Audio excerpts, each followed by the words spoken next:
தொடர்ந்து நிரூபித்துக் கொண்டிருக்கின்ற மத்திய மாவட்ட கழகத்தினுடைய செயலாளர் வழக்கறிஞர் அண்ணன் வைரமணி அவர்களை திருச்சி தெற்கு மாவட்ட திராவிட முன்னேற்ற கழகத்தின் சார்பாக வருக வருக வருக என்று வரவேற்பதிலே பெரும் மகிழ்ச்சி அடைகின்றேன்.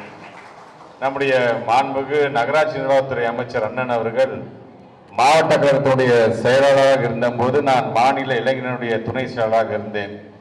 அப்பொழுது நடந்த ஒரு மாவட்ட செயற்குழு கூட்டத்தில் பல்வேறு இயக்கத்தை சார்ந்திருக்கின்ற நிர்வாகிகள் பல கருத்துக்களை சொன்ன பொழுது இங்கே உரையாற்றி அமர்ந்திருக்கின்ற அண்ணன் வைரமணி அவர்களும் ஒரு சில கருத்துக்களை சொன்னார்கள். நான் அப்போது அவரோடு நான் பழக்கத்தில் பெரிதளவு தெரியாதவனாக இருந்தேன் என்று சொன்னாலும் அன்றைக்கு அவருடைய அந்த கருத்து என்னை மிகவும் ஈர்ந்தது. அதனால்தான் நான் எனக்கு பேசுகின்ற வாய்ப்பை அண்ணன் அவர்கள் எனக்கு வழங்கிய பொழுது நான் சொன்னேன், இங்கே உரையாற்றி அமர்ந்திருக்கின்ற நம்முடைய பொதுக்குழுடைய உறுப்பினர் அண்ணன் வைரமணி அவருடைய கருத்துக்களை முன்மொழிந்து அதை வழிமொழிந்து பேசுகின்ற ஒரு வாய்ப்பு எனக்கு அப்பொழுது கிடைத்தது. அது இன்றைக்கும் நான் அதை மறக்கவில்லை. அப்படி தன்னுடைய மனதில் பட்டதை எடுத்து சொல்கின்ற விதமாக ஏதோ தன்னுடைய லாபத்திற்காக அல்ல, இந்த இயக்கத்தினுடைய லாபத்திற்காக இந்த இயக்கத்தில் பணியாற்றி கொண்டிருக்கின்ற நம்முடைய இயக்கத்தினுடைய கழகத்தினுடைய முன்னோடிகள் நிர்வாகிகள் அடிமட்ட தொண்டன் பயன்பெறுகின்ற வகையிலே தன்னுடைய கருத்துக்களை ஒளிவு மறைவில்லாமல் சொல்லக்கூடியவர் தான் இங்கே வருகை தந்திருக்கிற அண்ணன் வைரமணி அவர்கள். பேசும்போது கூட அவராக அண்ணன் KN சேகன் அவர்கள் சொன்னது போல இன்னும் நாடாளுமன்ற தேர்தலுக்கென்று 9 மாதம் 10 மாதம் இருக்கிறது என்று சொன்னாலும் அந்த 9 மாதம் 10 மாதம் கழித்து பிறக்கின்ற வெற்றி என்கின்ற அந்த குழந்தைகளுக்கு திருமணம் இப்பொழுதே செய்து கொள்ள வேண்டும். அது மாவட்ட கழகமும் வருகை தந்திருக்கிற நிர்வாகிகளும் திருமணம் செய்து கொள்கின்ற ஒரு நிகழ்வாகத்தான் இது போன்ற செயல்வீர் கூட்டத்தை நான் பார்க்கின்றேன். ஒன்றிணைந்து பணியாற்றினால் 9 மாதம் கழித்து 10 மாதம் கழித்து வெற்றி என்கின்ற அந்த குழந்தை பிறப்பது உறுதி என்பதை உறுதி செய்கின்ற நிகழ்வாகத்தான் இந்த நிகழ்வை நான் பார்த்து கொண்டிருக்கின்றேன். பல்வேறு கருத்துக்கள் இங்கே பரிமாறப்பட்டிருக்கின்றது. இங்கே பேசி அண்ணன் அப்துல் குத்தூஸ் அவர்கள் சொல்லும் பொழுது மாவட்ட கழக செயலாளர் என்ன வழிகாட்டுகிறாரோ அதை நாங்கள் செய்து முடிப்போம் என்று சொன்னீர்கள். நான் இன்னும் மறக்கவில்லை. 2016ஆம் ஆண்டு மேடையில் இருக்கின்ற முன்னோடிகளும் எதிரே அமர்ந்திருக்கின்ற கழக தோழர்கள் நீங்கள் காட்டிய வழிதான் இந்த அன்பில் மகேஷ் பொய்யாமொழி அன்றைக்கு சட்டமன்ற உறுப்பினராக நான் பொறுப்பேற்றுக் கொண்டேன். ஆக என்னோட தொகுதியில் நானே இப்படி பணியாற்றுங்க அப்படி திருநடங்க என்று சொல்வதை காட்டிலும் இங்கே நீங்கள் எனக்கு என்ன கட்டளையிடுகிறீர்களோ அந்த கட்டளையோடு சேர்த்து இங்கே ரவி அண்ணன் சொன்னும் போது இன்னும் எங்களுக்கு ரோடு தேவைன்னு சொன்னாங்க. திருநடங்குளம் ஊராட்சி செயலர் அண்ணன் சைவண்ணன் சொல்லும் பொழுது இன்னும் எங்களுக்கு குண்டும் குழியுமா இருக்கின்ற ரோடுகளை சரி செய்ய வேண்டும் என்று சொன்னார்கள். இப்படி உங்களுடைய கருத்துக்கள் என்னென்னவோ அதை செய்கின்ற நீங்கள் எனக்கு கட்டளையிடுகின்ற ஒரு செயல்வீர் கூட்டமாகத்தான் இதை நான் பார்க்கின்றேன். அப்படி அதை நான் செய்து தரும்பொழுது இன்னும் உரிமையோடு வைரமணி என்ன சொன்னது போல கடந்த நாடாளுமன்ற தேர்தலை காட்டிலும் இப்போ நாங்கள் அதிகமாக வாக்கு பெறுவோம் என்று சொல்வதை காட்டிலும் நீங்கள் ஒரு இலக்கை நிர்ணயித்துக் கொண்டு அதை நாங்கள் எட்டியே தீர்வோம் என்கின்ற உறுதியேற்கின்ற ஒரு கூட்டமாகவும் இந்த கூட்டத்தை நீங்கள் பார்க்க வேண்டும்.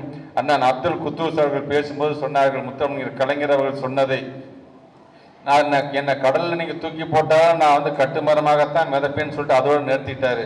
அதில் நம்முடைய கலைஞர் தொடர்ந்து பேசும்போது சொல்வார், கவிழ்ந்து விட மாட்டேன் என்று சொல்வார். கவிழ்ந்து விட மாட்டேன் என்று சொன்னால் இந்த திராவிட இனத்தை கவிழ விட மாட்டேன், நான் கொண்ட கொள்கையிலிருந்து என்றைக்குமே தடம் புரள மாட்டேன் என்று அர்த்தம். ஆக அந்த இனத்தை வாழ வைக்க வேண்டும் என்று சொன்னால் திராவிட முன்னேற்ற கழகம் வாழ வேண்டும்.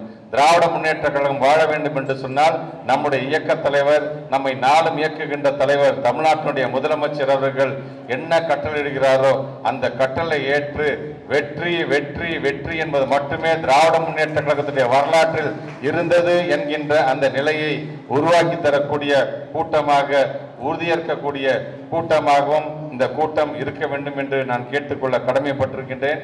சமுத்திரவள்ளி அக்கா பேசும் பொழுது இங்கே வருகை தந்திருக்கின்ற மகளிர் மறந்திருக்க மாட்டீங்க, முதலமைச்சர் முத்துவேல் கருணாநிதி ஸ்டாலின் எனும் நான் என்று பொறுப்பேற்று விட்டு நேரடியாக கோட்டைக்கு போனோன்னா போட்ட முதல் கையெழுத்தே எங்களுடைய பெண்கள்லாம் பேருந்திலே கட்டணமில்லாமல் பயணம் செய்ய வேண்டும் என்கிற அந்த கோப்பு தான் முதல் கையெழுத்தே போட்டாரு. அது மட்டுமல்ல, நீங்களாம் அடிக்கடி கேட்டுட்டு இருந்தீங்களே இந்த உரிமை தொகை 1000 ரூபாய் எப்போ வழங்குவீங்கன்னு, அதையும் நடந்து முடிந்த கூட்டத்தொடரிலே நம்முடைய முதலமைச்சர் பேசும்போது சொன்னார், கவலைப்பட வேண்டாம், அறிவாசான் பேரறிஞர் அண்ணாவுடைய பிறந்த நாளாம் செப்டம்பர் 15ஆம் தேதியிலிருந்து மாதம் மாதம் உங்களுக்கு 1000 ரூபாய் அந்த உரிமை தொகை வழங்கப்படும் என்று சொல்லியிருக்கிறார். ஆக வருகை தந்திருக்கின்ற நம்முடைய கழகத்தினுடைய நிர்வாகிகள், எதிர்கட்சிக்கார் நம்ம திட்டி ஓட்டு கேட்க தேவையில்லை, மோடியை திட்டி நம்ம ஓட்டு கேட்க தேவையில்லை. நம்முடைய முதலமைச்சர் என்னென்ன சாதனை செய்திருக்கிறார்களோ அதை மக்களிடம் தவறாமல் எடுத்து சொன்னாலே போதும். நாம் எதிர்பார்க்கின்ற வாக்குகளை விட அதிகப்படியான வாக்குகளை நாம் பெறுவோம் என்கின்ற அந்த நம்பிக்கை எனக்கு உண்டு. இது திருச்சி மாவட்டம் என்னுடைய சொந்த ஊர் என்று சொன்னாலும் இந்த திருவரம்பூர் தொகுதி என்பது என்னுடைய தாய் வீடு. ஆக இந்த தாய் வீட்டில் இங்கே வருகை தந்திருக்கேன். நாம் இங்கே நம்முடைய அண்ணன் வைரமணி அண்ணன் சொன்னதை போல ஒரு ஆரோக்கியமான ஒரு போட்டி, நாமும் சரி நம்முடைய அண்ணன் அவர்களும் சரி. ஏனென்றால் நாம் எவ்வளவுதான் உழைத்து வந்து கொண்டே இருந்தாலும் அந்த மேற்கு தொகுதியை பொறுத்த வரைக்கும் பார்த்தீங்கன்னா 80,000 வாக்குகள் அவங்க வாங்கிட்டு போயிட்டே இருக்கிறாங்க. ஆக அதோடு சேர்த்து அதற்கு ஈடு செய்கின்ற விதத்தில் நம்முடைய உழைப்பை செலுத்துகின்ற அந்த ஒரு உறுதியேற்கின்ற ஒரு நாளாக இதை பார்க்க வேண்டும்.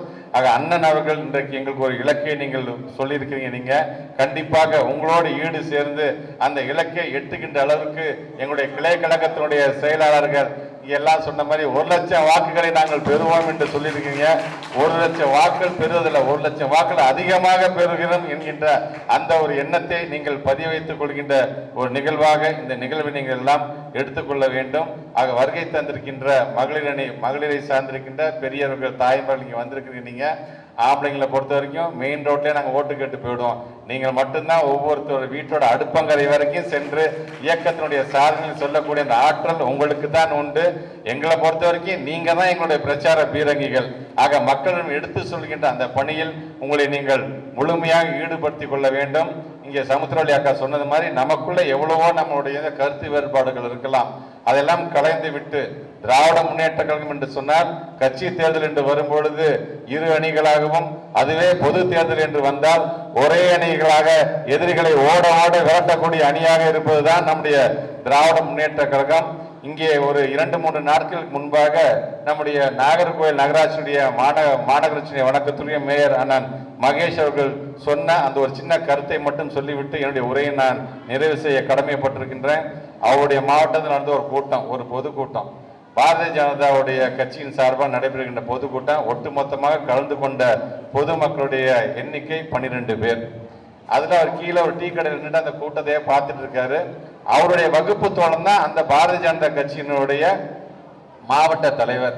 அவரும் இவர் கூட உட்காந்து டீ குடிச்சிருக்காரு. இவர் சொல்ற, ஏன் உங்க கட்சியோட பொதுக்கூட்டம் நடந்துட்டு இருக்கு, நீ பாட்டு மேடையில நிக்காம இங்க நின்றுட்டு இருக்கியே அப்படின்னு சொன்ன பொழுது கஞ்சாடையிலே ஒருத்தரை கண்ணை காமிச்சு சொல்றாரு, அவன் என்னை போட்டு கொடுத்து என் பதவியை காலி பண்ணிட்டான்பா அப்படின்னாரு. வெறும் 12 பேர் இருக்கிறதுலே இப்படி என்று சொன்னால் திராவிட முன்னேற்ற கழகம் என்பது மிகப்பெரிய இயக்கம். போட்டி இருக்கத்தான் செய்யும், பொறாமை இருக்கத்தான் செய்யும்.